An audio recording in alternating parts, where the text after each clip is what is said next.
Hi అండి. మా పిల్లలు ఎప్పుడు ఇడ్లీ దోసేనా మమ్మీ మేము తినము, పూరి బొంబాయి చట్నీ చేయమని అడిగారు. సర్లే అని చెప్పి మార్నింగ్ పూరి అని బొంబాయి చట్నీ చేశాను. నిన్న పార్క్లో నన్ను ఒక ఆమె కలిసింది. రోజు పిల్లల్ని ఆడుకోవటానికి తీసుకెళ్తాను కదా, అయితే చాలా రోజుల నుంచి చూస్తుందంట నన్ను. వాళ్ళ పిల్లలు కూడా అదే స్కూల్లో చదువుతున్నారంట.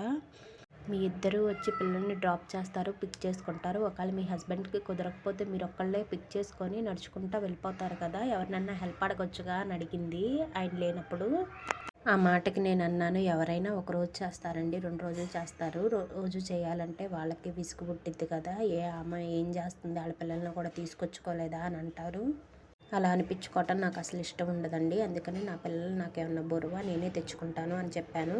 అయితే నన్ను ఒకరోజు పార్క్లో చూసిందంట ఒక ఆమె. వాళ్ళ పిల్లోడిని తీసుకొని వచ్చింది, నేను వెళ్ళాను. అయితే వాళ్ళ అబ్బాయి పద్దాక మా అబ్బాయిని తంతున్నాడు. అయినా ఊరుకున్నాను. ఆమె వచ్చి వాళ్ళ అబ్బాయిని ఇలా అనేసరికి ఇంకా పోట్లాడుతుంది. నేను ఊరుకోలేదు, నేను ఇక్కడే కూర్చున్నానండి, మీ అబ్బాయి తంతున్నాడు, కావాలంటే చూడండి అని చెప్పాను.